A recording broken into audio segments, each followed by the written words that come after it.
ಶ್ರೀ ಪ್ರತ್ಯಂಗಿರಾ ದೇವಿ ಅಭಯಂ ವಿಶೇಷ ನೇರ ಪ್ರಸಾರ ಕಾರ್ಯಕ್ರಮಕ್ಕೆ ಸ್ವಾಗತ. ನಾನು ಮಾನಸ. ವೀಕ್ಷಕರೇ, ಇವತ್ತಿನ ದಿನಗಳಲ್ಲಿ ಮದುವೆ ಅನ್ನುವಂಥದ್ದು ಸಾಕಷ್ಟು ಡಿಲೇ ಆಗ್ತಾ ಇದೆ.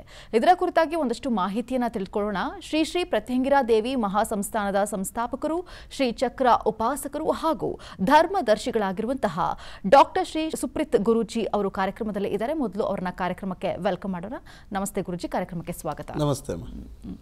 ಏನ ಗುರೂಜಿ, ಅಂಗಾರಕ ದೋಷ ಅನ್ನುವಂಥದ್ದು ಇವತ್ತಿನ ದಿನಗಳಲ್ಲಿ ಸಾಕಷ್ಟು ಜನರನ್ನ ಕಾಡ್ತಾ ಇದೆ. ಜೊತೆಗೆ ಮದುವೆ ಕೂಡ ಡಿಲೇ ಆಗ್ತಾ ಇದೆ. ಸೊ ಏನಿದು ಅಂಗಾರಕ ದೋಷ ಅಂತಂದ್ರೆ? ಜೈ ವೃತ್ತಿಂಗಿರಾದೇವಿ ಎಂಬ ಸಮಸ್ತ ವೀಕ್ಷಕ ಬಾಂಧವರಿಗೆ ಮಹಾವೃತ್ತಿಂಗಿರಾದೇವಿ ಸನ್ನಿಧಾನಕ್ಕೆ ಸ್ವಾಗತ, ಸುಸ್ವಾಗತ. ಇವತ್ತಿನ ಕಾಲಘಟ್ಟದಲ್ಲಿ ಮದುವೆ ಅನ್ನೋ ಒಂದು ಪ್ರಶ್ನೆ ಎಲ್ಲ ಒಂದು ಕುಟುಂಬದಲ್ಲಿ ಯಕ್ಷ ಪ್ರಶ್ನೆಯಾಗಿ ಉಳಿದುಬಿಟ್ಟಿದೆ. ಮಕ್ಕಳಿಗೆ ಒಳ್ಳೆಯ ವಿದ್ಯಾಭ್ಯಾಸವನ್ನು ಮಾಡಿಸಿದಾಯಿತು, ಸ್ವಂತ ಮನೆ ಕಟ್ಟಿದ್ದಾಯಿತು, ಮದುವೆಗೆ ಬೇಕಾಗಿರುವಂಥ ಹಣ ಎಲ್ಲ ರೆಡಿ ಮಾಡಿ ಇಟ್ಟಿದ್ದಾಗಿದೆ, ಚಿನ್ನ ಎಲ್ಲ ತಂದಿಟ್ಬಿಟ್ಟಿದ್ದೀನಿ ಗುರೂಜಿ ಅಂತಾರೆ. ಎಲ್ಲ ರೆಡಿ ಇದೆ, ಸಂಬಂಧ ನಿಶ್ಚಯವಾದರೆ ಸಾಕು, ನಮಗೆ ಯಾವ ರೀತಿಯ ಆಡಂಬರದ ಮದುವೆ ಬೇಕಾಗಿಲ್ಲ, ವರದಕ್ಷಿಣೆ ಬೇಕಾಗಿಲ್ಲ, ವರೋಪಚಾರ ಬೇಕಾಗಿಲ್ಲ, ಯಾವ ರೀತಿಯ ನಮ್ಮ ಡಿಮ್ಯಾಂಡ್ಸ್ ಏನೂ ಇಲ್ಲ. ಅವ್ರ ಮನೆ ಹೆಣ್ಣುಮಗಳನ್ನು ನಮಗೆ ಕೊಟ್ಟು ಮದುವೆ ಮಾಡಿ ಕಳಿಸಿದ್ರೆ ಸಾಕು, ನಾವು ಚೆನ್ನಾಗಿ ನೋಡ್ಕೊತೀವಿ. ಆ ಬಂದಿರೋ ಅಂಥ ಹೆಣ್ಮಗಳು ಕೂಡ ಏನು ಹೊರಗಡೆ ಹೋಗಿ ದುಡಿಬೇಕು ಅಂತಲೂ ಏನೂ ಇಲ್ಲ, ನಾವೇ ಚೆನ್ನಾಗಿದ್ದೀವಿ, ನಾವು ಚೆನ್ನಾಗಿ ನೋಡ್ಕೊತೀವಿ, ನಮಗೆ ಮದುವೆ ಮಾಡಿಕೊಟ್ರೆ ಸಾಕು, ಮದುವೆ ನಿಶ್ಚಯ ಆದರೆ ಸಾಕು ಅಂತ ಪ್ರತಿಯೊಬ್ಬ ತಂದೆ ತಾಯಿಯಂದರು ಕೂಡ ದೊಡ್ಡದಾಗಿರುವಂಥ ಯಕ್ಷ ಪ್ರಶ್ನೆಯನ್ನು ಸಿಕ್ಕಾಕೊಂಡಿದ್ದಾರೆ. ಅದು ಹೆಣ್ಣಿಗಾಗಿರ್ಬೋದು, ಗಂಡಿಗಾಗಿರ್ಬೋದು. ಗಂಡು ಮಕ್ಕಳಿಗೂ ಸರಿ 30, 32 ವರ್ಷ, 35 ವರ್ಷಗಳಾದರೂ ಕೂಡ ಕಂಕಣ ಬಲ ಕೂಡಿ ಬರೋದಿಲ್ಲ, ಮದುವೆ ನಿಶ್ಚಯ ಆಗೋದಿಲ್ಲ. ಅದೇ ರೀತಿ ಹೆಣ್ಣು ಮಕ್ಕಳಿಗಾದರೂ ಸರಿ ಮದುವೆ ನಿಶ್ಚಯ ಆಗಲ್ಲ. ಅವರು ಜಾತಕ ನೋಡೋದು, ಪೂಜೆ ಮಾಡಿಸೋದು, ಪುನಸ್ಕಾರ ಮಾಡಿಸೋದು, ಏನೇನೋ ದೇವರ ಆರಾಧನೆ ಎಲ್ಲ ಇವರು ಊರಲ್ಲಿ ಮಾಡ್ತಾ ಇರ್ತಾರೆ. ನಿಮ್ಮ ಮಗಳೆಲ್ಲಿದ್ದಾರೆ ಅಂತ ಕೇಳಿದ್ರೆ ಅವರು ಬೆಂಗಳೂರಲ್ಲಿ ವರ್ಕ್ ಮಾಡ್ತಾ ಇದ್ದಾರೆ ಗುರೂಜಿ, ಯಾವುದೋ IT ಕಂಪ್ನಿಲಿ ಅಂತಾರೆ. ಸರಿ, ಮಗನ ಈ ಥರ ಎಲ್ಲ ಪೂಜೆ ಪುರಸ್ಕಾರಕ್ಕೆ ಇಲ್ಲ ಶಾಂತಿ ಹೋಮಗಳೆಲ್ಲ ನೀವು ಮಾಡಿಸ್ತಾ ಇದ್ದೀರಲ್ಲ, ಮಗಳಿಗೆ ಒಳ್ಳೆ ಮದುವೆ ಆಗಲಿ ಅಂತ, ಅವ್ರು ಬರಲ್ವಾ ಅಂದರೆ ರಜಾನೇ ಕೊಡಲ್ಲ ಗುರೂಜಿ ಅಂತ. ಹಾಗಾದರೆ ಯಾರಿಗೆ ಒಳ್ಳೇದಾಗಲಿ ಅಂತ ಪೂಜೆ ಮಾಡೋದು? ಇದು ಪ್ರಶ್ನೆ ಮಾಡೋ ಅಂಥವ್ರಿಗೆ ಉದ್ಭವ ಆಗುತ್ತೆ. ಆಯಿತು, ಮಗನಿಗೆ ವಿಚಾರವಾಗೂ ಕೇಳ್ತಾರೆ. ಮಗನಿಗೇನೋ ಕುಜದೋಷ ಇದೆ, ಕುಜಶಾಂತಿ ಇದೆ, ಇಲ್ಲ ಯಾವುದಾದೊಂದು ನಾಗದೋಷ ಇದೆ, ಇಲ್ಲ ಪಿತೃದೋಷ ಇದೆ, ಏನೇನೋ ಪೂಜೆ ಪುನಸ್ಕಾರ ಇರುತ್ತೆ.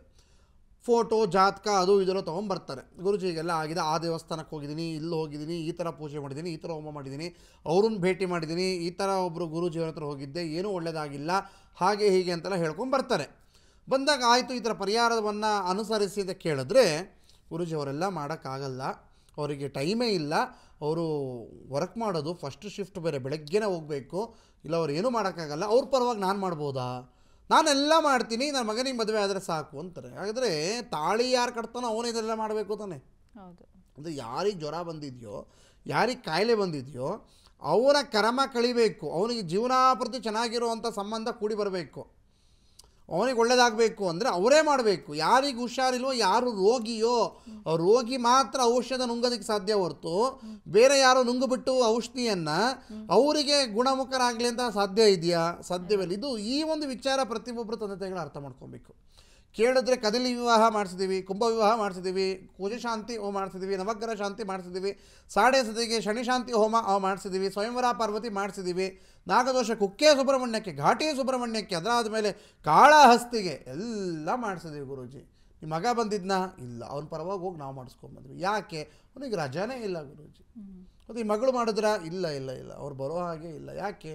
ಅವರು PGಲಿ ಇದ್ಬಿಟ್ಟು ಅಲ್ಲಿ ವರ್ಕ್ ಮಾಡ್ತಾ ಇದ್ದಾರೆ, ಅದಕ್ಕೋಸ್ಕರ ನಾವು ಮಾಡ್ಕೊಂಬಂದ್ವಿ. ಇದು ಮೊದಲನೇದಾಗಿ ಎಲ್ಲ ತಂದೆ ತಾಯಿಗಳು ಅರ್ಥ ಮಾಡ್ಕೊಬೇಕಾಗಿರೋದೇನು, ಅವರವರ ಸಮಸ್ಯೆಗೆ ಅವರವರೇ ಪರಿಹಾರವನ್ನು ಮಾಡ್ಕೊಬೇಕು. ಈ ಮದುವೆ ವಿಚಾರ ಒಂದೇ ಅಂತಲ್ಲ, ಯಾವುದೇ ನಿಮ್ಮ ಸಮಸ್ಯೆಗಳು ಬರಲಿ, ಅವರು 100ರಲ್ಲಿ ಒಂದು 75% ಆದರೂ ಅವ್ರು ಮಾಡಬೇಕು.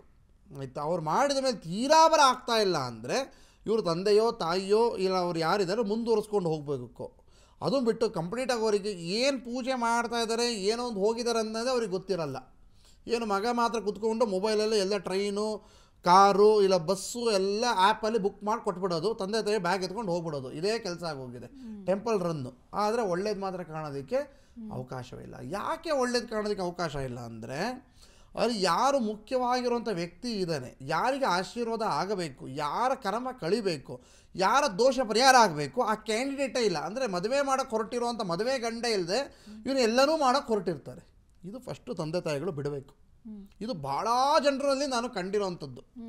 ನೀವು ಪಾಡಿಗೆ ಪೂಜೆ ಮಾಡ್ತಾ ಇದ್ದೀವಿ, ಪೂಜೆ ಮಾಡಿ 2 ವರ್ಷ ಆಗೋಯಿತು, ಪೂಜೆ ಮಾಡೋಕ್ಕೆ ಹಿಡಿದು ದೇವಸ್ಥಾನ ಸುತ್ತಕ್ಕೆ ಹಿಡಿದು ಒಳ್ಳೇದಾಗ್ತಾರೆ ಅಂತ ಅಲ್ಲಿ ಆ ವ್ಯಕ್ತಿಯೇ ಇರೋದಿಲ್ಲ. ಇದು ಮೊದಲನೇ ವಿಚಾರ. ಎರಡನೇ ವಿಚಾರ, ತುಂಬ ತುಂಬ ತುಂಬ ಎಕ್ಸ್ಪೆಕ್ಟೇಷನ್ ಭಾಳ ಜಾಸ್ತಿ. ಏನೇನೋ ಅಂತ ಹೇಳ್ತಾರೆ ಅಂದರೆ ಬೆಂಗಳೂರಲ್ಲೇ ಇರಬೇಕು, ಒಬ್ಬನೇ ಮಗ ಇರಬೇಕು, ಕಾರ್ ಇರಬೇಕು, ಬೈಕ್ ಇರಬೇಕು, ಗೌರ್ಮೆಂಟ್ ಸ್ಯಾಲ್ರಿ ಇರಬೇಕು, ಅವನು ಅದಾದಮೇಲೆ 2 ಲಕ್ಷನೇ ಸಂಬಳ ತೊಗೊಬೇಕು. ಈ ಥರ ಎಕ್ಸ್ಪೆಕ್ಟೇಷನ್ಸ್ಗಳು ಭಾಳ ಜಾಸ್ತಿ. ಅದಾದಮೇಲೆ ಏನೇನೋ ಒಂದು ಥರ ಅವರ ಮನಸ್ಥಿತಿಗಳೇ ಬಹಳ ವಿಚಿತ್ರವಾಗಿರುತ್ತೆ. ಇದೆಲ್ಲ ಇವತ್ತಿನ ಕಾಲಘಟ್ಟದಲ್ಲಿ ನಡೆಯೋದು ಭಾಳನೇ ಕಷ್ಟ ಇದೆ. ಕೊನೆಗೆ ಹುಡುಕಿ ಹುಡುಕಿ ಹುಡುಕಿ ಹುಡುಕಿ ಹುಡುಕಿ ಒಳ್ಳೆಯದೆಲ್ಲ ಬಿಟ್ಟು ಯಾವುದೋ ಒಂದು ಸಿಕ್ಕಿದ್ರೆ ಸಾಕಪ್ಪ, ಮಾಡ್ಕೊಂಡ್ರೆ ಸಾಕಪ್ಪ ಅಂತ ಮದುವೆ ಮಾಡ್ಕೊಂಡಂಥವ್ರ ಸಂಖ್ಯೆ ಭಾಳ ಜಾಸ್ತಿ. ಯಾಕಂದರೆ ಬಿಟ್ಟರು ಇದು ಹೋಗ್ಬಿಡುತ್ತೆ. ಇದು ನಾನು ಭಾಳ ಜನರಲ್ಲಿ ನೋಡಿದ್ದೀನಿ. ಭಾಳ ಒಳ್ಳೊಳ್ಳೆ ಸಂಬಂಧಗಳು ಪ್ರಾರಂಭದ ಹಂತದಲ್ಲಿ ಬರುತ್ತೆ. ಅಂದರೆ ಏನೋ ಅವ್ರು ಮದುವೆ ಪ್ರಾರಂಭ ಮಾಡಿರಬೇಕಾದ್ರೆ ಬರುತ್ತೆ. ಇವ್ರಿಗೆ ಮದುವೆ ಮಾಡ್ಕೊಳಕ್ಕೆ ಇಷ್ಟ ಇದ್ದರೂ ಕೂಡ ಜೊತೆಗಿದ್ದವರು, ಅಯ್ಯೋ ಈಗಿನ ಸ್ಟಾರ್ಟ್ ಮಾಡಿದ್ಯಾ ಬಿಡು, ನಿಂಗೇನು ಇಷ್ಟ ಆಗಲೇ ವಯಸ್ಸಾಗಿ ಹೋಗಿದ್ಯಾ, ಅಯ್ಯೋ ಇನ್ನೂ 30 ವರ್ಷ ಆದವರು ಕಾಯ್ತಾ ಇದ್ದಾರೆ, ಇನ್ನೂ ಒಳ್ಳೇದು ಬರುತ್ತೆ ಬಿಡು, ಇನ್ನೂ ಕಾಯೋಣ ತಾಳು, ಇನ್ನೂ 4 ಜಾತಕ ಬರಲಿ, ಇನ್ನೂ 4 ಪ್ರೊಫೈಲ್ ಬರಲಿ, ಇನ್ನೂ ನೋಡೋಣ, ಯಾಕೆ ಅವಸರ ಯಾಕೆ ಮಾಡ್ತೀರಾ ಅಂತ ಹೇಳಿ ಬಂದಿರೋದೆಲ್ಲ ಬಿಟ್ಬಿಡ್ತಾರೆ. ಕೊನೆಗೆ ವಯಸ್ಸಾಗೋಗತ್ತೆ. ವಯಸ್ಸಾಗೋಗಿ 30 ವರ್ಷ ಆದಮೇಲೆ ಸಿಕ್ಕಿದ್ರೆ ಸಾಕಪ್ಪ, ಮಾಡ್ಕೊಂಡ್ರೆ ಸಾಕಪ್ಪ ಅನ್ನೋ ರೀತಿಯಾಗಿ ಒಳ್ಳೆಯದೆಲ್ಲ ಬಿಟ್ಟು ಏನೋ ಒಂದು ಮಾಡಿಕೊಂಡು ಕೊನೆಗೆ ಅದೂ ಕೂಡ ಹೊಂದಾಣಿಕೆ ಆಗದೆ ಮತ್ತೆ ಅದರಲ್ಲಿ ಇಂದಿಷ್ಟು ಸಮಸ್ಯೆಗಳು ಮಾಡಿಕೊಂಡು ಮತ್ತೆ ವೈಯಕ್ತಿಕ ಜೀವನ, ಮದುವೆ ಆಗೋಕ್ಕೂ ಸಮಸ್ಯೆ, ಮದುವೆ ಆದಮೇಲೂ ಸಮಸ್ಯೆ, ಈ ರೀತಿ ಅನುಭವಿಸ್ತಾ ಇರೋವಂಥವ್ರ ಸಂಖ್ಯೆ ಭಾಳ ಜಾಸ್ತಿ. ಇದು ಯಾವ ದೇವರಿಂದನೋ ಯಾವ ಜಾತಕದಿಂದನೋ ಯಾವ ಹೋಮ ಪೂಜೆಗಳನ್ನು ಸರಿ ಹೋಗೋವಂಥದ್ದಲ್ಲ. ಇದು ನೀವು ನಿಮ್ಮ ಮನಸ್ಥಿತಿಯಿಂದ ಸರಿ ಮಾಡ್ಕೊಬೇಕಾಗಿರೋಂಥ ವಿಚಾರ. ಇದು ಯಾವ ಗುರೂಜಿಗಳೂ ಕೂಡ ನಿಮಗೆ ಹೇಳೋದಿಲ್ಲ. ಇದು 6th ಸೆನ್ಸ್ ಅನ್ನೋದಕ್ಕಿಂತ ಜಾಸ್ತಿ ಒಳ್ಳೆಯದು ಕೆಟ್ಟದ್ದು ನೋಡೋದಕ್ಕೆ ಕಾಮನ್ ಸೆನ್ಸ್ ಭಾಳ ಮುಖ್ಯ. 6th ಸೆನ್ಸ್ ಎಲ್ಲರಿಗೂ ಇರಲ್ಲ. ಕಾಮನ್ ಸೆನ್ಸ್ ಭಗವಂತ ಎಲ್ಲರಿಗೂ ಕೊಟ್ಟಿದ್ದಾನೆ. ಹಾಗೆ ಒಂದು ಕಾಮನ್ ಸೆನ್ಸಲ್ಲಿ ಯೋಚನೆ ಮಾಡಿಕೊಂಡು ಇಂಥ ಎಲ್ಲ ವಿಚಾರಗಳನ್ನು ನಾವು ಸರಿ ಮಾಡಿಕೊಂಡ್ರೆ ಮಾತ್ರ ನಮ್ಮ ಮುಂದಿನ ಜೀವನ ಸರಿ ಹೋಗೋದಕ್ಕೆ ಸಾಧ್ಯವೇ ಹೊರತು ಎಲ್ಲ ಹೋಮ ಪೂಜೆಯಿಂದ, ಎಲ್ಲ ಪೂಜೆ ಆರಾಧನೆಯಿಂದ, ಎಲ್ಲ ದೇವರಿಂದನೇ ಸರಿ ಹೋಗ್ಬಿಡುತ್ತೆ ಅನ್ನೋದು ಸುಳ್ಳು. ಇನ್ನೆಷ್ಟೋ ಜನ ಬರ್ತಾರೆ, ಅಮ್ಮ ನಿಮ್ಮ ದೇವಸ್ಥಾನಕ್ಕೆ ಬಂದುಬಿಟ್ಟಿದ್ದೀನಿ, ನಾನು ಬಂದ ತಕ್ಷಣ ನಂಗೆ ಒಳ್ಳೇದಾಗ್ಬಿಡ್ಬೇಕು, ನನ್ನ ಮಗನಿಗೆ ಮದುವೆ ಆಗ್ಬಿಡ್ಬೇಕು, ನನಗೆ ಹೀಗೆ ಎಲ್ಲ ಎಷ್ಟರ ಮಟ್ಟಿಗೆ ಗೆರೆ ಹೊಡೆದಂಗೆ ನನಗೆ ಹೀಗೆ ಆಗಬೇಕು, ಹಾಗೆ ಆಗ್ಬೇಕು, ಹಿಂಗೆ ನನಗೆ ಹಾಸ್ಪಿಟ್ಲಿಗೆ ಹೋಗ್ದಲ್ಲೇ ನನಗೆ ಸರಿ ಆಗ್ಬಿಡ್ಬೇಕು, ಕೋರ್ಟಿಗೆ ಹೋಗ್ದಲ್ಲೇ ಅವರೇ ಬಂದು ಮಾಸ್ತಿ ಕೊಟ್ಬಿಟ್ರೆ ನಾನು ಬಂದು ಹಿಂಗೆ ಪೂಜೆ ಮಾಡಿಸ್ಬಿಡ್ತೀನಿ ಅಂತಾರೆ. ಇದೆಲ್ಲ ಸುಮ್ಮನೆ ಒಂದು ಕಪೋಲ ಕಲ್ಪಿತವಾಗಿ ಹೇಳಬೇಕೇ ಹೊರತು ಅವರೇ ಬಂದಂಗೆ ಇವ್ರಿಗೆ ಆಸ್ತಿ ಕೊಟ್ಬಿಡ್ತಾರೆ. ಈಗಿನ ಕಾಲದಲ್ಲಿ ಯಾರು ಏನು ಕೊಡ್ತಾರೆ ಹೇಳಿ? ಆಸ್ತಿ ಕೊಡದಲ್ಲೇ ದೊಡ್ಡ ಜಗಳ ಆಗಿ, ಕಿತ್ತಾಟ ಆಗಿ, ಹೊಡೆದಾಟ ಆಗಿ ಕೋರ್ಟಿಗೆ ಹೋಗಿರ್ತಾರೆ. ಈಗ ಬಂದು ಗುರೂಜಿ ಅವರಾಗೆ ಬರಬೇಕು, ನಮಗೆ ಆಸ್ತಿ ಬಂದು ಕೊಟ್ಬಿಡ್ಬೇಕು ಅಂತ ಬಂದು ಕೇಳೋ ಅಂಥ ಮನಸ್ಥಿತಿ ಇರೋಂಥ ಜನ ಇದ್ದಾರೆ. ಇದನ್ನೆಲ್ಲ ಫಸ್ಟು ಸರಿ ಮಾಡ್ಕೊಳ್ಳಿ. ಅದಾದ ಮೇಲೆ ದೋಷಗಳು ಯಾವ ರೀತಿ ಕಣ್ಣು ಹಿಡ್ಕೊಳ್ಳೋದು, ಆ ದೋಷಗಳಿಗೆ ಯಾವ ರೀತಿ ಪರಿಹಾರ ಮಾಡ್ಕೊಳ್ಳೋದು, ಇದೆಲ್ಲ ಹೇಳೋ ಅಂಥ ಪ್ರಯತ್ನವನ್ನು ಮಾಡ್ತೀನಿ. ಓಕೆ, ಇನ್ನು ಕಾಲರ್ ರೆಡಿ ಇದ್ದಾರೆ ಗುರುಜಿ. ಪದ್ಮಾ ಅಂತ ಹೇಳಿ ಬೆಂಗಳೂರಿಂದ ಕರೆ ಮಾಡಿದ್ದಾರೆ. ನಮಸ್ತೆ ಅಮ್ಮ. ನಮಸ್ತೆ ಮೇಡಮ್. ಗುರುಜಿ ಇದ್ದಾರೆ, ಮಾತಾಡಿ. ನಮಸ್ತೆ ಗುರುಜಿ. ನಮಸ್ತೆ, ಹೇಳಿಮ್ಮ. ಗುರುಜಿ, ನನ್ನ ಮಗಳಿಗೆ ಮದುವೆ ಮಾಡ್ಬೇಕು ಅಂತ ಇದೀವಿ. ಒಂದು ಗಂಡು ಬಂದಿದೆ, ಅದೇ ಏನಾಗುತ್ತೆ ಅಂತ ಕೇಳಕ್ಕೆ ಗುರುಜಿ. ಅಮ್ಮ, ಮದುವೆ ಮಾಡ್ತಾ ಇದ್ದೀರಾ, ಗಂಡು ಬಂದಿದೆ, ಗಂಡಿನ ಹೆಸರೇನು, ಜಾತಕ ಕೂಡಿದ್ಯಾ? ಜಾತಕ ಎಲ್ಲ ತೋರಿಸಿದೀವಿ. ಗಣಕೂಟ ಅನ್ನೋದು 26 ಬಂದಿದೆ. ತೋರಿಸಿದೀವಿ ಗುರುಜಿ. ಗ್ರಹ ಮೈತ್ರಿಗಳಲ್ಲಾಗಿದೆ. ಇಬ್ಬರಿಗೂ ಕುಜದೋಷ ಇಲ್ವಾ? ಇವ್ರು ಹುಡುಗಿಗೆ ಇದೆ ಗುರುಜಿ, ಕುಜದೋಷ ಇದೆ. ಓಕೆ, ಏನು ಹುಡುಗನ ಹೆಸರೇನಮ್ಮ? ರಾಘವು. ಹುಡುಗಿ ಹೆಸರು ಶ್ರುತಿ. ನಿಮಗೆ ಮಾಡಬೇಕು ಅನ್ನೋ ಮನಸ್ಥಿತಿ, ಇಚ್ಛೆ ಇದೆಯಾ? ಇದೆ ಗುರುಜಿ. 2 ಕಡೆಯಿಂದನೂ ಒಪ್ಪಿಗೆ ಆಗಿದೆ. ಅವ್ರು ಬಂದು ನೋಡ್ಕೊಂಡು ಹೋಗಿದ್ದಾರೆ, ನಾವಿನ್ನ ಹೋಗಿಲ್ಲ ಗುರುಜಿ. ಹುಡುಗನ ಹೆಸರೇನಂದ್ರಿ? ರಾಘವು. ಹುಡುಗಿ ಹೆಸರು ಶ್ರುತಿ. ಅಡ್ಡಿ ಇಲ್ಲಮ್ಮ, ಮಾಡ್ಕೊಳ್ಳಿ. ಕುಜದೋಷಕ್ಕೆ ಮುಂದುವರಿಯಬಹುದು, ಅನುಕೂಲ ಇದೆ. ಆದರೆ ಕುಜದೋಷಕ್ಕೆ ಬೇಕಾಗುವಂಥ ಕೆಲವೊಂದು ಪರಿಹಾರದ ಪೂಜೆಗಳನ್ನು ಸರಿಯಾಗಿ ಅನುಸರಿಸಿ ಮಾಡಿ. ಮತ್ತು ಯಾವುದಾದ್ರೂ ಒಂದು ಶಕ್ತಿ ದೇವತೆ ದೇವಾಲಯದಲ್ಲಿ ಒಂದು ಮಾಂಗಲ್ಯವನ್ನು ಅಮ್ಮನವರಿಗೆ ಕೊಟ್ಟು ಅಲ್ಲಿ ಪ್ರಾರ್ಥನೆ ಪೂಜೆಗಳನ್ನ ಮಾಡ್ಕೊಳ್ಳಿ. ಜೊತೆಲಿ ಇನ್ನೊಂದು ಮಾಂಗಲ್ಯ, ಈ ಹುಡುಗಿಗೇನು ಮಾಂಗಲ್ಯ ಧಾರಣೆ ಆಗತ್ತೆ, ಆ ಮಾಂಗಲ್ಯವನ್ನು ಒಂದು ಶಕ್ತಿ ದೇವತೆ ದೇವಾಲಯದಿಟ್ಟು ಪೂಜೆ ಪುನಸ್ಕಾರಗಳನ್ನು ಮಾಡಿಸಿ ಆ ಮಾಂಗಲ್ಯವನ್ನು ಇವರು ಮದುವೆ ಸಂದರ್ಭದಲ್ಲಿ ಕಟ್ಟೋದು, ಧಾರಣೆ ಮಾಡುವಂಥದ್ದು. ಏನು ಮಾಡ್ತಾರೆ, ಹೊಸದಾಗಿ ಜ್ಯುವೆಲರಿ ಶಾಪಿಂದ ತಂದು ಮಾಂಗಲ್ಯ ಧಾರಣೆ ಮಾಡಿಬಿಡ್ತಾರೆ. ಆ ರೀತಿ ಮಾಡೋ ಹಾಗಿಲ್ಲ ಇವರಿಗೆ. ಆ ಮಾಂಗಲ್ಯವನ್ನು ಶಕ್ತಿ ದೇವತೆ ದೇವಸ್ಥಾನಕ್ಕೆ ಕೊಂಡೋಗಿ ಇಟ್ಟು ಪೂಜೆ ಪುನಸ್ಕಾರಗಳನ್ನ ಮಾಡಿ ಆ ಮಾಂಗಲ್ಯವನ್ನು ದೋಷ ಪರಿಹಾರ ಆದ ಮೇಲೆ ಈ ಹುಡುಗಿಗೆ ಧಾರಣೆ ಮಾಡಿದ್ರೆ ಮುಂದೆ ಚೆನ್ನಾಗಿದೆ. ಓಕೆ, ಧನ್ಯವಾದಗಳು ಕರೆ ಮಾಡೋದಕ್ಕೆ. ಗುರೂಜಿ, ಅಂಗಾರಕ ದೋಷ ಇರುವಂಥವ್ರು ಏನೆಲ್ಲ ಪರಿಹಾರವನ್ನು ಮಾಡ್ಕೋಬೇಕಾಗತ್ತೆ? ತುಂಬ ಜನಕ್ಕೆ ಗೊತ್ತಿರೋದಿಲ್ಲ ಪರಿಹಾರ ಏನು ಅಂತೇಳಿ. ಯಾಕಂದರೆ ನಾಗದೋಷ ಮತ್ತು ಅಂಗಾರಕ ದೋಷ ಎರಡೂ ಕೂಡ ಬೇರೆ ಬೇರೆ ಅಂತ ಅನಿಸುತ್ತೆ. ಅದು ತುಂಬ ಜನಕ್ಕೆ ಗೊತ್ತಿರೋದಿಲ್ಲ. ಮದುವೆ ವಿಚಾರ ಅಂತ ಬಂದಾಗ ಹೋಲ್ಸೇಲ್ ಆಗಿ ಒಂದು ಕಾಂಬೋ ಪ್ಯಾಕೇಜ್ ಥರ ಕೊಟ್ಬಿಡ್ತಾರಮ್ಮ. ಮದುವೆ ವಿಚಾರ ಅಂತ ಬಂದರೆ ಏನೋ ಕಾಂಬೋ ಪ್ಯಾಕೇಜು. ಆಮೇಲೆ ಎರಡನೇ ವಿಚಾರ ಏನಪ್ಪ ಅಂದರೆ, ಈ ಹುಡುಗನ ಇಲ್ಲ ಹುಡುಗಿಯ ತಂದೆ ತಾಯಿ ಅಂದರೆ ಗುರೂಜಿಗಳಾಗೋಗಿರ್ತಾರೆ. ಏನು ಅಂದ್ರೆ ಬುಕ್ ಇಟ್ಕೊಂಡ್ಬಿಡೋದು, ಅದ್ರಲ್ಲಿ ಇವರೇ ಇಷ್ಟು ಗುಣಕೂಟ ಕೂಡತ್ತೆ, ಇಷ್ಟು ಗಣ ಕೂಡತ್ತೆ, ಇದು ಮನುಷ್ಯ ಗಣ, ಇದು ರಾಕ್ಷಸ ಗಣ, ಇದು ದೇವಗಣ, ಇದು ಹಸು, ಇದು ಕತ್ತೆ, ಇದು ನಾಯಿ ಅಂಥದ್ದು ಪ್ರಾಣಿಗಳದೆಲ್ಲ ಬರುತ್ತೆ ಅದರಲ್ಲಿ, ಗಣಕೂಟದಲ್ಲಿ ಪಂಚಾಂಗದಲ್ಲಿ ಇದರಲ್ಲ ಬರುತ್ತೆ. ಅದನ್ನು ನೋಡ್ಕೊಂಡ್ಬಿಟ್ಟು ಇವರೇ ಅರ್ಧಂಬರ್ಧ ತಿಳ್ಕೊಂಡು ಇವರೇ ಏನೇನೋ ಮಾಡಿಕೊಂಡು ಕೊನೆಗೆ ಅದೆಲ್ಲ ಕೆಟ್ಟೋದ್ಮೇಲೆ ಹದಗೆಟ್ಟೋದ್ಮೇಲೆ ಮತ್ತೆ ನಮ್ಮಂಥ ಗುರುಜಿಗಳ ಹತ್ರ ಬರ್ತಾರೆ. ಇಂಥದ್ದೆಲ್ಲ ಫಸ್ಟ್ ಮಾಡಬಾರ್ದು. ಸೆಲ್ಫ್ ನಿಮಗೆ ಜ್ಞಾನ ಪರಿಪೂರ್ಣ ಇಲ್ಲದೆ ಆ ವಿದ್ಯೆಯನ್ನು ಕರಗತ ಮಾಡ್ಕೊಂಡಲ್ಲೇ ನೀವೇ ಏನೋ ಒಂದು ಮಾಡ್ಕೊಂಡ್ಬಿಟ್ರೆ ಸಮಸ್ಯೆಗೆ ಗುರಿ ಆಗತ್ತೆ. ಯಾವುದಾದ್ರೂ ಆಗಿರೋದು, ಈಗ ನೋಡಿ ಹುಷಾರು ಇರಲ್ಲ ಅಂದ್ಕೊಳ್ಳಿ, ನಮಗೇನೋ ಒಂದು ಸ್ವಲ್ಪ ಅವ್ರು ಹೇಳಿದ್ರು ಅಂತ ಇದನ್ನು ತಿನ್ನೋದು, ಸ್ವಲ್ಪ ಕೆಂಪಂತೆ ಮೂಗಲೇನೋ ಹಾಕು ಅಂತಾರೆ, ಇದೇನೋ ಮನೆ ಮದ್ದು ಮಾಡು ಅಂತಾರೆ, ಇದಾದ್ರು ಟ್ಯಾಬ್ಲೆಟು ನುಂಗು ಅಂತಾರೆ. ಪರಿಪೂರ್ಣ ಜ್ಞಾನ ಇರೋದಿಲ್ಲ. ಸುಮ್ಮನೆ ಯಾವುದೋ ಟ್ಯಾಬ್ಲೆಟನ್ನು ಡಾಕ್ಟರ್ ಕನ್ಸಲ್ಟೇಷನ್ ಇಲ್ದರೆ ನುಂಗಿದ್ರೆ ಅದೇನಾಗುತ್ತೆ, ಮಾರಕವಾಗತ್ತೆ, ಸಮಸ್ಯೆ ಗುರಿ ಆಗಬೇಕಾಗತ್ತೆ. ಹಾಗೆ ಇವರೇ ಇದು ಇಷ್ಟು ಗುಣ ಕೂಡಿಬಿಡುತ್ತೆ, ಇದು ಜಾತಕ ಹೊಂದಾಣಿಕೆ ಆಗಿಬಿಡುತ್ತೆ, ಇಲ್ಲ ಇದಕ್ಕೆ ಈ ಥರ ಪರಿಹಾರ ಮಾಡ್ಕೊಂಬಿಡಿ, ಇಲ್ಲ ಅಲ್ಲೋಗಿ ಏನೋ ಒಂದು ಮಾಡಿಸ್ಬಿಡಿ ಅಂತ ಹೇಳೋ ಅಂಥವ್ರು ಏನೇನೋ ಒಂದು ಬರೋದನ್ನೆಲ್ಲ ನೋಡ್ಕೊಂಡು ತಿಳ್ಕೊಂಡು ಅರ್ಧಂಬರ್ಧ ಎಲ್ಲ ಮಾಡಿಕೊಂಡು ಇವನೂ ಹಾಳಾಗೋದಲ್ಲೇ ಇನ್ನೊಬ್ರನ್ನೂ ಹಾಳು ಮಾಡ್ತಾರೆ. ಇದನ್ನು ಫಸ್ಟು ನೀವು ಬಿಡಬೇಕು. ಏನು ಮಾಡಬೇಕು, ಕರೆಕ್ಟಾಗಿರೋಂಥ ವ್ಯಕ್ತಿ ಯಾರು, ಅದರಲ್ಲಿ ಜ್ಞಾನ ಇರೋವಂಥವ್ರು ಯಾರು, ಅದರಲ್ಲಿ ಪಾಂಡಿತ್ಯ ಪಡೆದಂಥವ್ರು ಯಾರು, ಇವರ ವಿಚಾರಧಾರೆಗಳು ಹೇಗೆ, ಇವರಲ್ಲಿ ಹೋದರೆ ನಮಗೆ ಕರೆಕ್ಟಾಗಿರುವಂಥ ಪರಿಹಾರ ಸಿಗುತ್ತೆ. ಇವರ ಮಾಹಿತಿ ನಮಗೆ ಕರೆಕ್ಟಾಗಿ ಎಕ್ಸ್ಪ್ಲನೇಷನ್ ಕೊಡ್ತಾ ಇದ್ದಾರೆ.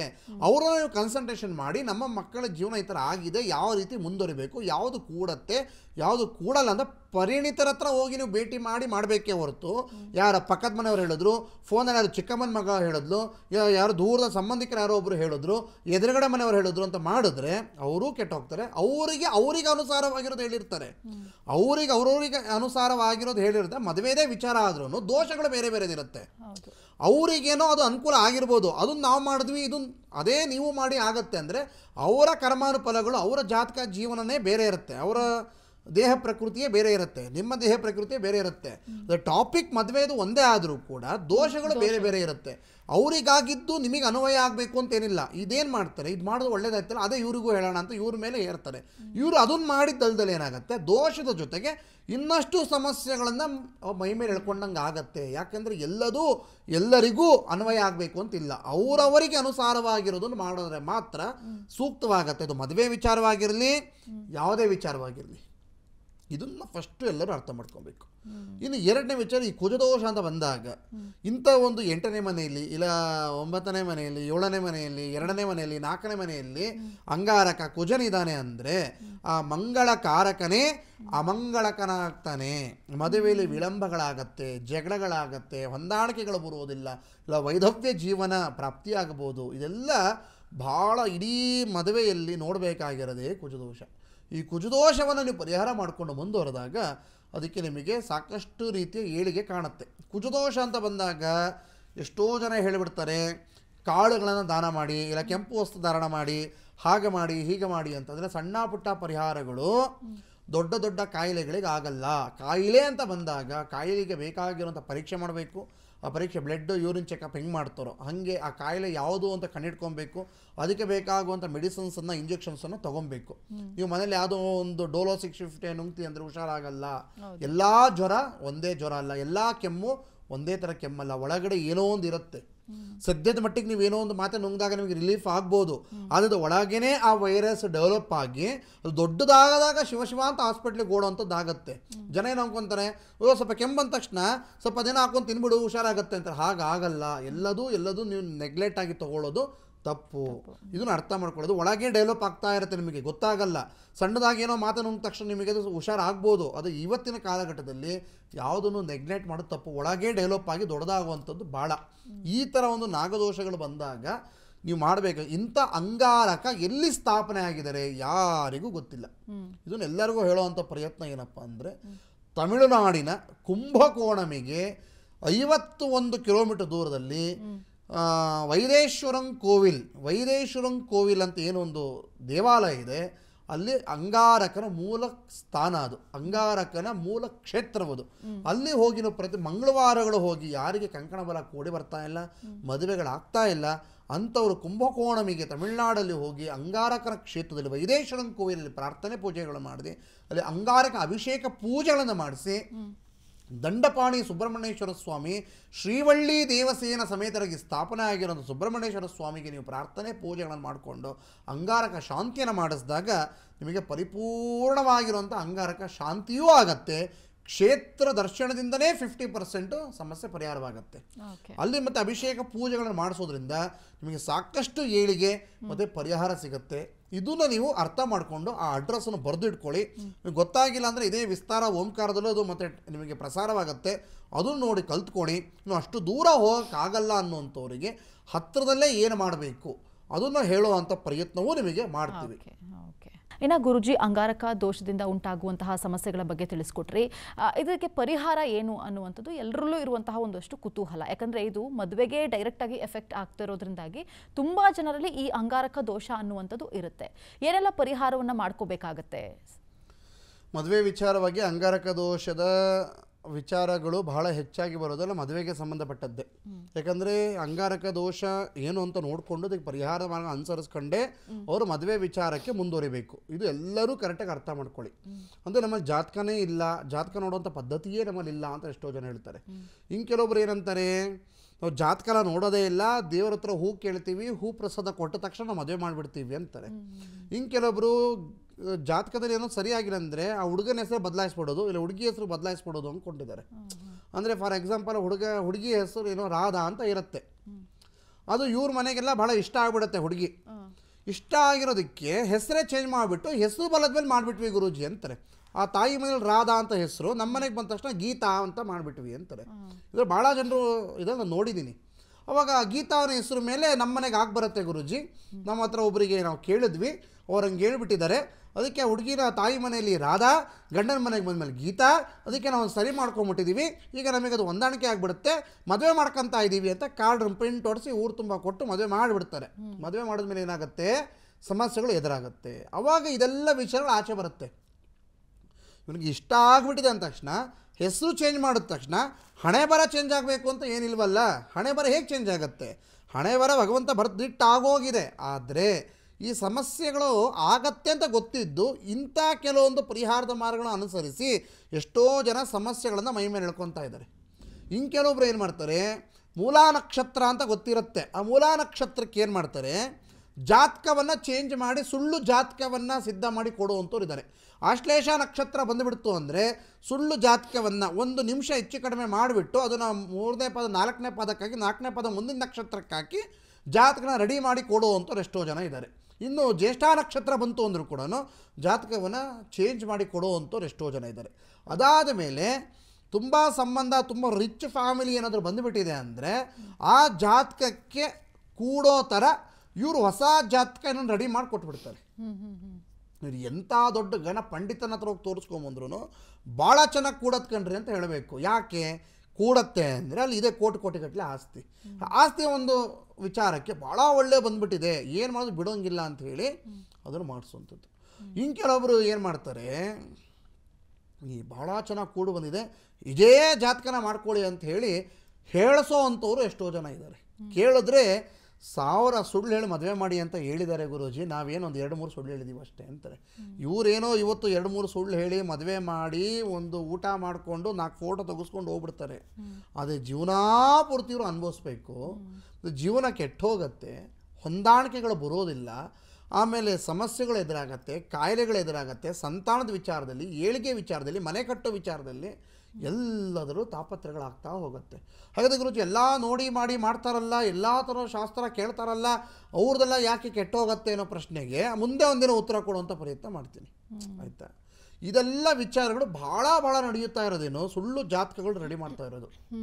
ಇನ್ನು 2ನೇ ವಿಚಾರಗಳು ದೋಷ ಎಲ್ಲ ಮಾಡಿಸ್ಬಿಟ್ಟಿದ್ದೀವಿ ಗುರುಜಿ, ಎಲ್ಲ ಮಾಡಿಸ್ಬಿಟ್ಟಿದ್ದೀವಿ, ಮತ್ತೆಲ್ಲ ಹೊಸ ಖರ್ಚು ಬರುತ್ತೋ ಅಂತೇಳಿ ಎಲ್ಲ ಮಾಡಿಸ್ಬಿಟ್ಟಿದ್ದೀವಿ.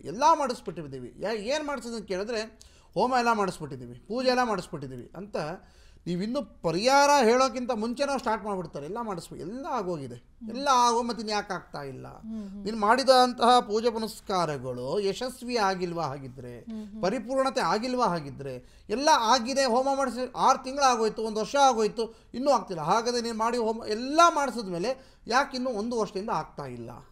ಇಂಥ ಪ್ರಶ್ನೆಗಳಿಗೆ ಉತ್ತರವೇ ಮಹಾಪ್ರತ್ಯಂಗರ ದೇವಿ ಸನ್ನಿಧಾನ ಶಿವಮೊಗ್ಗ. ಯಾಕಂದರೆ ಎಲ್ಲೂ ಹೋದರೂ ಆಗ್ತಾ ಇಲ್ಲ, ಎಲ್ಲಿ ಮಾಡಿದ್ರೂ ಕೂಡ ಆಗ್ತಾ ಇಲ್ಲ, ಏನು ಮಾಡಿದ್ರೂ ಕೂಡ ಕೈಗೂಡ್ತಾ ಇಲ್ಲ, ಎಲ್ಲ ಥರ ದೋಷಗಳು ಪರಿಹಾರ ಮಾಡ್ಕೊಂಡಿದ್ದೀವಿ, ಆದರೂ ಕೂಡ ನಮಗೆ ಒಳ್ಳೆಯದಾಗ್ತಾ ಇಲ್ಲ ಅನ್ನೋಂಥವರಿಗೆ ಶಿವಮೊಗ್ಗ ಪ್ರತ್ಯಂಗರ ದೇವಿ ಸನ್ನಿಧಾನ ಪೌರ್ಣಮಿಯಲ್ಲಿ ನಡೆಯುವಂತಹ ಸ್ವಯಂವರ ಪಾರ್ವತಿ ಆರಾಧನೆಯಲ್ಲಿ ಯಾವ ವಧು ಇಲ್ಲ ಯಾವ ವರನ ಹೆಸರು ನೋಂದಾಯಿಸಿಕೊಂಡು ಆ ಒಂದು ಕಂಕಣ ದೋಷ ಪರಿಹಾರಕ್ಕೆ, ವಿವಾಹ ದೋಷ ಪರಿಹಾರಕ್ಕೆ, ವಿವಾಹ ವಿಳಂಬಕ್ಕೆ ಅಂತಲೇ ಮಾಡುವಂತಹ ಪ್ರತ್ಯಂಗಿರಾ ಮೆಣಸಿನಕಾಯಿ ಮಹಾಯಾಗ 108 ಅರಿಶಿಣ ಕೊಂಬಿನ ಹಾರವನ್ನು ಕಟ್ಟಿ ತರಬೇಕು, 2 ಹಾರಗಳನ್ನು ತರಬೇಕು, ಒಂದು ಮಹಾಯಾಗದಲ್ಲಿ ಸಮರ್ಪಣೆ ಮಾಡುವಂಥದ್ದು, ಇನ್ನೊಂದು ಅಮ್ಮನವರಿಗೆ ಸಮರ್ಪಣೆ ಮಾಡುವಂಥದ್ದು. ಯಾರು ಮದುವೆ ಆಗಬೇಕಾಗಿದೆ, ಹೆಣ್ಣಾದರೆ ಹೆಣ್ಣು ಗಂಡಾದರೆ ಗಂಡು, ಅವರೇ ಹೂವಿನ ಹಾರದ ರೀತಿ ಅದನ್ನು ಕಟ್ಟಬೇಕು. ಹೂವಿನ ಹಾರದ ರೀತಿ ಕಟ್ಟಿ ಅಲ್ಲಿ ಒಂದು ಪ್ರಾರ್ಥನೆ ಪೂಜೆಗಳನ್ನು ಸಮರ್ಪಣೆ ಮಾಡಿದಾಗ ಆ ದೋಷಗಳು ಪರಿಹಾರವಾಗುತ್ತೆ. ಯಾವೆಲ್ಲ ದೋಷಗಳು? ಕಲತ್ರ ಯೋಗ ಅಂತ ಬರುತ್ತೆ, ಕಲತ್ರ ದೋಷ, ದ್ವಿಕಲತ್ರ ಯೋಗ ಅಂತ 2 ಮದುವೆ ಆಗುವಂಥ ಯೋಗಗಳು ಇರ್ಬೋದು, ಹಿಂಗೆಲ್ಲ ತ್ರಿಕಲತ್ರ ಯೋಗಗಳು ಅಂತ 3 ಮದುವೆಗಳು ಮಾಡಿಕೊಂಡು ಜೀವನದಲ್ಲಿ ಚೆನ್ನಾಗಿಲ್ಲ, 3 ಮದುವೆಗಳು ಡಿವರ್ಸ್ ಆಯಿತು, ಒಂದು ಹೆಂಡತಿ ಸತ್ತೋದ್ಲು ಅಂತ ಇನ್ನೊಂದು ಮದುವೆ ಮಾಡಿಕೊಂಡ್ರೆ 2ನೇದವಳು ಬಿಟ್ಟು ಹೋದ್ಲು ಅಂತಾರೆ. ಹೆಣ್ಣಾಗಿರ್ಬೋದು ಗಂಡಾಗಿರ್ಬೋದು, ಯಾರನ್ನೂ ಟಾರ್ಗೆಟ್ ಮಾಡಿ ಹೇಳ್ತಾ ಇಲ್ಲ. ಅಂದರೆ ಈ ಥರ ಮನೆ ಇದೆ, ಮಠ ಇದೆ, ಎಜುಕೇಷನ್ ಇದೆ, ಕಾರ್ ಇದೆ, ಎಲ್ಲ ನೋಡೋಕ್ಕೂ ಚೆನ್ನಾಗಿದ್ದೀವಿ, ಆದರೆ ಪರ್ಸ್ನಲ್ ಲೈಫ್ ಕೆಟ್ಟೋಗಿದೆ, ಮನೆಗೆ ಹೋದ ನರಕ. ಎಲ್ಲರೂ ಚೆನ್ನಾಗಿದ್ದಾರೆ ಗುರೂಜಿ, ಎಲ್ಲರೂ ಚೆನ್ನಾಗಿದ್ದಾರೆ, ನನ್ನ ಮಕ್ಕಳಿಗೆ 35 ವರ್ಷ ಆದರೂ ಕೂಡ ಮದುವೆ ಆಗ್ತಾ ಇಲ್ಲ, ಒಳ್ಳೆ ಆಸ್ತಿ ಇದೆ, ಒಳ್ಳೆ ಮನೆ ಇದೆ, ನಾವು ಯಾರನ್ನೂ ದೂಷಣೆ ಮಾಡೋಕ್ಕೆ ರೆಡಿ ಇಲ್ಲ, ಆದರೆ ನಮಗೆ ತುಂಬ ಮನಸ್ಸಿಗೆ ಘಾಸಿ ಉಂಟಾಗಿದೆ ಅಂತಾರೆ. ಹಿಂಗೆ ತುಂಬ ಏನೋ ಒಂದು ಡೈವರ್ಸ್ ಆಗೋಯ್ತು, ಏನೋ ಲವ್ ಮಾಡ್ಕೊಂಡ, ಅವನೇ ಮದುವೆ ಮಾಡ್ಕೊಂಡ, ಆ ಹುಡುಗಿ ಆಮೇಲೆ ಬಿಟ್ಟು ಹೋಯ್ತು, ಇಲ್ಲ ನಾವೇ ನೋಡಿ ಮದುವೆ ಮಾಡಿದ್ವಿ, ಅದೇನೋ ಒಂದು ಆಗೋಯ್ತು, 2ನೇದು ನೋಡ್ತಾ ಇದ್ದೀವಿ, ಅದು ಕೂಡ ಕೈಗೂಡ್ತಾನೇ ಇಲ್ಲ ಅಂತಾರೆ. ಅದಕ್ಕೆ ಫಸ್ಟು ನೋಡಿ, ಮಾಂಗಲ್ಯ ದೋಷ ಇದೆಯಾ, ಕಂಕಣ ದೋಷ ಇದೆಯಾ, ಕಲತ್ರ ದೋಷ ಇದೆಯಾ, ಆ ಕಲತ್ರ ದೋಷ ಮತ್ತು ದ್ವಿಕಲತ್ರ ಯೋಗ ಇದೆಯಾ, ದ್ವಿಕಲತ್ರ ದೋಷ ಇದೆಯಲ್ಲ, ತ್ರಿಕಲತ್ರ ದೋಷ ಇದೆಯಾ ನೋಡ್ಕೊಬೇಕು. ಈ ಥರ ಕಲತ್ರ ದೋಷಗಳಿದ್ದರೆ ಮಾತ್ರ ನಿಮಗೆ 2ನೇ ಮತ್ತು 3ನೇ ಮದುವೆಗಳಾಗುವಂತಹ ಸನ್ನಿವೇಶಗಳು ಕ್ರಿಯೇಟ್ ಆಗತ್ತೆ, ಮತ್ತು ಡೈವರ್ಸ್ ಆಗತ್ತೆ. ಮದುವೆ ಅಫಿಷಿಯಲ್ ಆಗಿಲ್ಲ ಅಂದ್ರೂ ಅನ್ಅಫಿಷಿಯಲ್ ಆಗಿ ಅವರು ಮದುವೆ ಸಂಸಾರ ಯೋಗ ಮಾಡೋ ಅಂಥ ವ್ಯಕ್ತಿಗಳಾಗ್ತಾರೆ. ಏನು ಬಹಿರಂಗವಾಗಿ ಮದುವೆ ಆಗಿರಲ್ಲ, ಆದರೆ ಆಂತರಿಕವಾಗಿ ಗುಪ್ತವಾಗಿ ಅವರು ಅನೈತಿಕ ಸಂಬಂಧ ಅಂತಾರೆ. ಅದಕ್ಕೆ ಈ ಥರದೆಲ್ಲ ಅವರಿಗೆ ಸನ್ನಿವೇಶಗಳು ಕ್ರಿಯೇಟ್ ಆಗುವಂಥದ್ದಾಗತ್ತೆ. ಅದಕ್ಕೋಸ್ಕರವಾಗಿ ಆ ಒಂದು ಅಂಗಾರಕ ಶಾಂತಿ ಚತುರ್ದ್ರವ್ಯ ಹೋಮವನ್ನು ಮಾಡಿ, ಜೊತೆಗೆ 1 ಲಕ್ಷ ಮಂತ್ರ ಜಪಾನುಷ್ಠಾನದೊಂದಿಗೆ ಹೋಮ ಪೂಜೆಗಳನ್ನು ಆಚರಿಸಿ ನಾನು ತಿಳಿಸಿರುವಂಥ ಕ್ಷೇತ್ರ ದರ್ಶನವನ್ನು ಮಾಡಿದ್ರೂ ಕೂಡ ಅವರಿಗೆ ಸಾಕಷ್ಟು ಫಲಗಳು ಸಿಗತ್ತೆ, ದೋಷಗಳು ತಗ್ಗತ್ತೆ. ದೋಷಗಳು ತಗ್ಗದಾಗ ಒಳ್ಳೆಯದಾಗೋದಕ್ಕೆ ದಾರಿಯಾಗತ್ತೆ. ಪೌರ್ಣಮಿ ಸಂದರ್ಭದಲ್ಲಿ ನಡೆಯುವಂತಹ ಈ ಮದುವೆ ಸಮಸ್ಯೆಗಳು ಯಾವುದಾದ್ರೂ ಆಗಿರಲಿ, ಅಕಸ್ಮಾತ್ ಮದುವೆ ನಿಶ್ಚಯವಾಗಿರೋದು ಕ್ಯಾನ್ಸಲ್ ಆಗಿದೆ, ಎಂಗೇಜ್ಮೆಂಟ್ ಆಗಿ ಮುರಿದೋಯ್ತು, ಇಲ್ಲ ಮದುವೆ ಮೊದಲನೇದು ಕೆಟ್ಟೋಯ್ತು, 2ನೇದಕ್ಕೆ ನೋಡ್ತಾ ಇದ್ದೀವಿ, ಎಲ್ಲದಕ್ಕೆ ಮಾಂಗಲ್ಯ ದೋಷ, ಕಂಕಣ ದೋಷ, ಕಳತ್ರ ದೋಷ, ಕುಜದೋಷ, ಎಲ್ಲದಕ್ಕೂ ನಿಮಗೆ ಪೌರ್ಣಮಿ ದಿವಸ ನಡೆಯುವಂತಹ ಪ್ರತ್ಯಂಗಿರ ಮೆಣಸಿನಕಾಯಿ ಮಹಾಯಾಗ ಮತ್ತು ಸ್ವಯಂವರ ಪಾರ್ವತಿ ಆರಾಧನೆ, ಕಲ್ಯಾಣ ಸುಂದರೇಶ್ವರ ಪೂಜೆ, ಶಿವಮೊಗ್ಗ ಪ್ರತ್ಯಂಗಿರ ಸನ್ನಿಧಾನ ವಿಮಾನ ನಿಲ್ದಾಣ ಮುಂಭಾಗ ಎಲ್ಲದೂ ಕೂಡ ನಡೆಯುತ್ತೆ. ನಿಮ್ಮ ಮಕ್ಕಳ ಹೆಸರನ್ನು ದೋಷ ಪರಿಹಾರಕ್ಕೆ ನೋಂದಾಯಿಸಿಕೊಳ್ಳಿ. ಬುಕ್ಕಿಂಗ್ಗಳು ಪ್ರಾರಂಭಗೊಂಡಿದೆ. ನಿಮ್ಮ ಟಿ ವಿ ಸ್ಕ್ರೀನ್ ಕಾಣುವಂಥ ಫೋನ್ ನಂಬರಿಗೆ ಕಾಂಟ್ಯಾಕ್ಟ್ ಮಾಡಿ. ಓಕೆ ಗುರುಜಿ, ಇನ್ನು ಕಾರ್ಯಕ್ರಮಕ್ಕೆ ಬಂದು ಅಂಗಾರಕ ದೋಷದ ಕುರಿತಾಗಿ ಸಾಕಷ್ಟು ಮಾಹಿತಿಗಳನ್ನು ತಿಳಿಸ್ಕೊಟ್ಟಿದ್ದೀರಾ. ಕಾರ್ಯಕ್ರಮಕ್ಕೆ ಬಂದಿದ್ದಕ್ಕೆ ಧನ್ಯವಾದಗಳು. ವೀಕ್ಷಕರೇ, ನೋಡಿದ್ರಲ್ಲ, ಅಂಗಾರಕ ದೋಷದ ಕುರಿತಾಗಿ ಸಾಕಷ್ಟು ಮಾಹಿತಿಯನ್ನು ತಿಳ್ಕೊಂಡಿದ್ದೀರಾ. ಮತ್ತೊಂದು ನಾಳೆ ಕೂಡ ಇದೇ ರೀತಿಯಾಗಿ ಮತ್ತೊಂದು ಟಾಪಿಕ್ ಒಂದಿಗೆ ಬಂದು ನಿಮಗೆ ಮತ್ತಷ್ಟು ಮಾಹಿತಿಯನ್ನು ತಿಳಿಸ್ಕೊಡ್ತೀವಿ. ಅಲ್ಲಿವರೆಗೂ ನೋಡ್ತಾ ಇರಿ ವಿಸ್ತಾರ ನ್ಯೂಸ್. ಇದು ನಿಖರ ಜನಪರ.